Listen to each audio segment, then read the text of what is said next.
it's kind of amazing because you were set up to do part of the roast for Pete Rose. The Phillies have an annual event every year where they raise money and have a roast. And is it always former Phillies players? No, so it's Philadelphia sports. Gotcha. So it's not just the Phillies. Sometimes it's, the 76ers. Sometimes they talk about practice. Easy to roast the Sixers. Yeah, it's put on by a comic named Joe Conklin.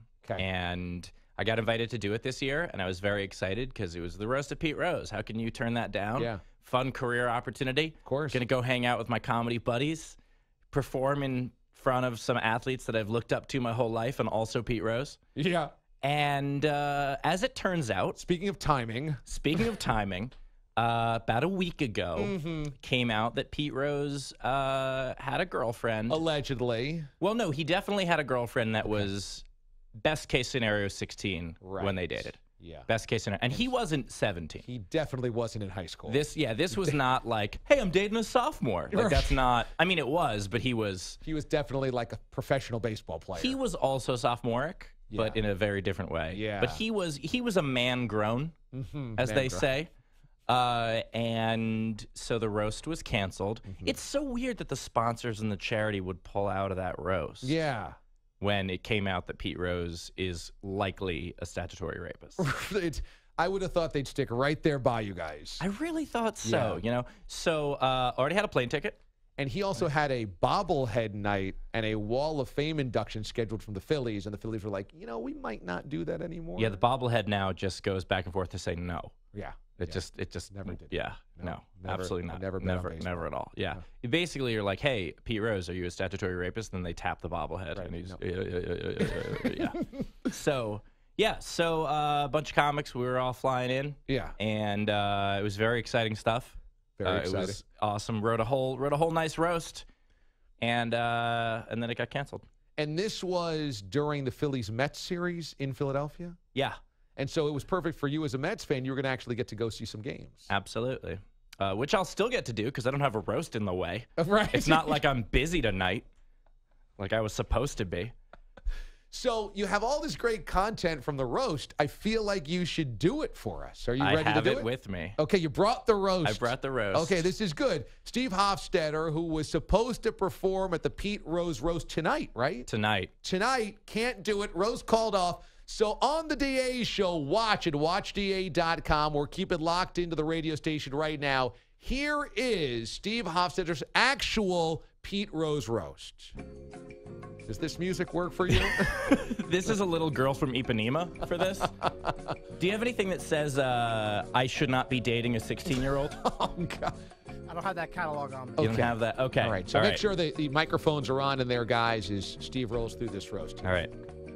It is such an honor to be here at the roast of Oscar Gamble. I'm sorry, it's Pete Rose. I always get those two confused, Gamble and Pete Rose. I wonder why that is. Now, I had the opportunity to meet Pete Rose at the MGM in Las Vegas, where I stood in line to get his autograph for 0 minutes. Yeah, there were more people standing in line in Starbucks, but Starbucks isn't as bitter. Pete Rose, or how everyone knows him by his world-famous nickname, Inmate 02486. The thing I admire most about Pete Rose is his work ethic. To think, he woke up every day for 40 years and went out in public with that haircut. Always a bad haircut. Yeah. Pete Rose learned his ethics from his mentor, Marge Schott. And now, as he gets older, he's starting to look more and more like her. Pete Rose is the before version of the old man from Up. I have never seen a professional athlete of that caliber grow up to look like the Penguin. Pete Rose played 24 seasons, predominantly for the Philadelphia Phillies and the Big Red Slot Machine. Pete Rose was elusive on the base paths and to the IRS. He was an all-star at a record 5 different positions, and a 6th if you count prison. Rose was known for his hard-nosed play, famously ending the career of a promising young catcher named Ray Fosse. Is Ray Fosse here? Ray, if you are, have someone raise your arms for you. Oh, man. I told you I was roasting him. It's not done yet. But Pete isn't the jerk some make him out to be. Pete Rose was once attacked on the field by Bud Harrelson, where Bud repeatedly and maliciously struck Pete's fist with his face. Yeah. Pete Rose is best known for setting the all-time record for hits, and all he had to do to make it happen was manage his own team so he could continue to put himself in the lineup while hitting .219. Some might call that selfish, but I call it leadership. Extremely selfish leadership. Yeah. Eventually, Pete retired from managing. I forget why. A lot of people forget about Pete Rose's managerial career just because it never included a single playoff game. But what people don't realize is that Pete Rose led the Reds to a World Series championship. Yeah, after Pete Rose was banned from baseball, the Reds hired Lou Piniella, and that led them to a World Series championship. It must have been tough to be banned, but he handled it with class and dignity, and only dressed up as a chicken to wrestle someone one time. Despite protests, Major League Baseball has not lifted Pete Rose's ban, but we are making progress. For the first time since 1990, Pete is finally allowed to watch Paul Giamatti movies. And I know that I have been up here making fun of him, but I would like to close with this. The real joke is that Rose is not in the Hall of Fame. Pete Rose isn't allowed in the Hall because of their morality clause, but look at who is in the Hall. There's a man in there who strangled his wife with a phone cord, a drug smuggler, an attempted murderer, one who turned a blind eye to the steroid era, one whose best pitch was cheating, one who was traded because he used to bring his bookie to games, several who worked hard to keep baseball segregated, and 2 who were in the KKK. The Hall of Fame is filled with drunks and junkies and racists and sex addicts, and Pete Rose is banned not because of statutory rape, but because baseball is still worried about the stain from when 99 years ago, 8 indentured servants in Chicago took enough money to feed their families.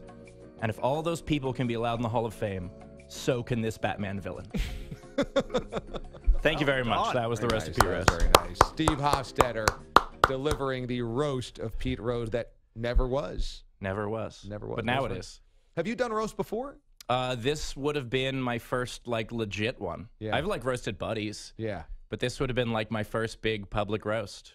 But as it turns out, no. Roasting has now kind of become a modern kind of big thing, right, for comedians? It has. It's really taken off. I like the dais roast, the old school Dean Martin style. Right. The roast battle thing that's become popular, sometimes it's funny and sometimes it's just mean. It's like 2 people who don't know each other just being complete jerks. Yeah. Even with this, as much as I really dislike Pete Rose as a person, I think he's terrible, but I was still advocating for him to be in the Hall, which I think that because of his ego, he would have been like, I don't care what he said about me. As long as he says I should be in the Hall of Fame, that's fine. He must have heard the worst of everything, right? So that probably just bounces off of him, and he's so selfish that he totally just wants to be in the Hall of Fame no matter what. And I had some joke. I didn't go after anyone else on the dais. I just wanted it to be about Pete Rose because it's like these people are here to make fun of. They're not here to be mocked necessarily. But I did have a joke for Tim McCarver just because I thought that would be fun because he was going to be there. Well, he's a great guy to make fun of. Yeah, so I almost feel bad now because it's not at the roast. Right. But because Tim McCarver was going to be there, I was going to say it is, as a Mets fan growing up in Queens, it's so cool that Tim McCarver is here because I remember so many summers just falling asleep to the sound of his voice. They were day games. Just really boring. Just really got some good naps in, though. Really appreciated it.